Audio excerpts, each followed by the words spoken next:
Anganwadi workers में और ये आशा वर्कर्स और डॉक्टर्स, इन्होंने जो है देश में कोरोना से लड़ने के लिए फ्रंटलाइन वर्कर्स के तहत काम किया।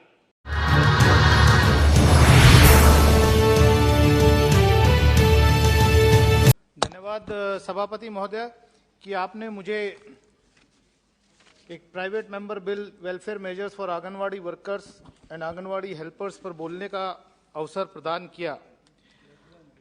हमारे देश में जो आंगनवाड़ी सेंटर्स हैं, लगभग 13,91,412 आंगनवाड़ी सेंटर्स हैं, जो अभी पिछले 9 दिसंबर को माननीय मंत्री जी ने जवाब दिया है एक सवाल का, और उसमें करीब 25% आंगनवाड़ी सेंटर्स जो हैं वो प्राइवेट बिल्डिंग्स में चल रहे हैं। सरकार ने माना है, माननीय मंत्री जी ने माना है खुद कि करीब 3,60,000 आंगनवाड़ी सेंटर्स में प्रॉपर टॉयलेट सैनिटेशन की व्यवस्था नहीं है। उसका उन्होंने एक कारण भी, रीजन भी दिया कि आंगनवाड़ी सेंटर में टॉयलेट बनाने के लिए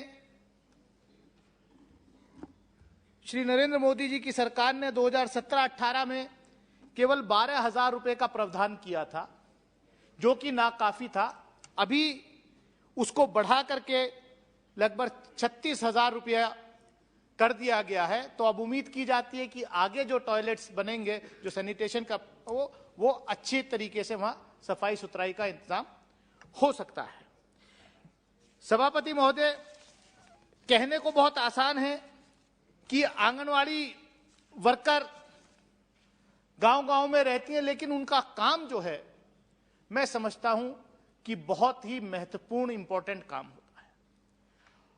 और जैसे माननीय प्रधानमंत्री जी ने कहा कि आपदा में अवसर तलाशना, तो जब कोरोना के दौरान आपदा आई, तब ये इस देश की जनता, इस देश की पॉलिटिकल क्लास, इस देश के ब्यूरोक्रेटिक क्लास को अंदाजा हुआ कि जो गांव देहात में जो स्वास्थ्य व्यवस्थाएं हैं, स्वास्थ्य की व्यवस्थाएं हैं, वो कितनी चरमराई हुई है।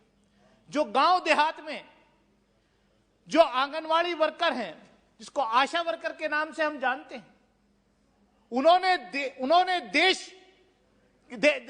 आंगनवाड़ी वर्कर्स में और ये आशा वर्कर्स और डॉक्टर्स, इन्होंने जो है देश में कोरोना से लड़ने के लिए फ्रंटलाइन वर्कर्स के तहत काम किया, चाहे सैनिटेशन वर्कर्स हों।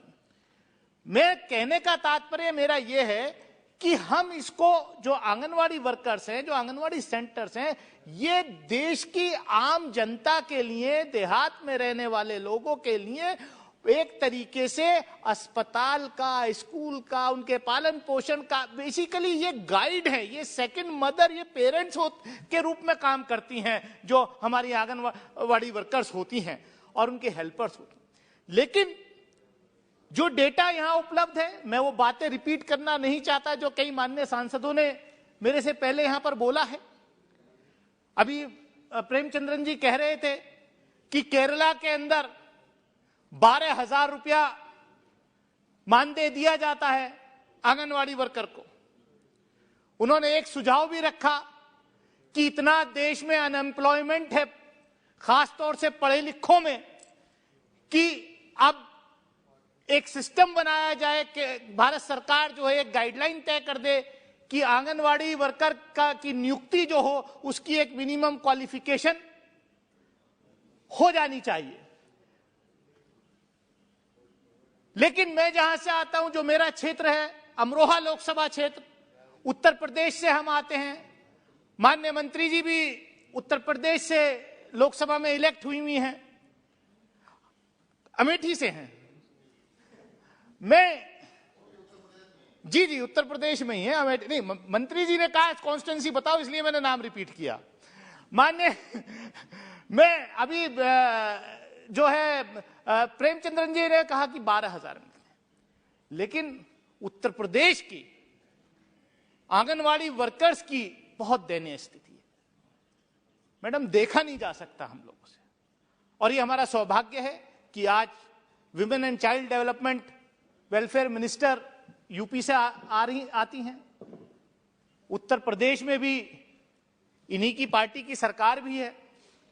तो मैं चाहूंगा कि आंगनवाड़ी वर्कर्स का जो मानदेय है वो 4,000 रुपये, 4,500 रुपये जो केंद्र सरकार है वो देती है, वहां उत्तर प्रदेश के अंदर आंगनवाड़ी वर्कर्स की बहुत ही दयनीय स्थिति है। उत्तर प्रदेश जैसे राज्य में 4,000, केरला जैसे राज्य में 12,000, ये तो अन्याय है। मैं उत्तर प्रदेश की आंगनवाड़ी वर्कर्स के लिए आपसे हाथ जोड़ करके प्रार्थना करता हूं कि उनके मानदेय को बढ़ाया जाए और उनको गवर्नमेंट, जो केंद्र सरकार के जो 4th ग्रेड के एम्प्लॉइज होते हैं, वो सारी फैसिलिटीज उनको दी जानी चाहिए।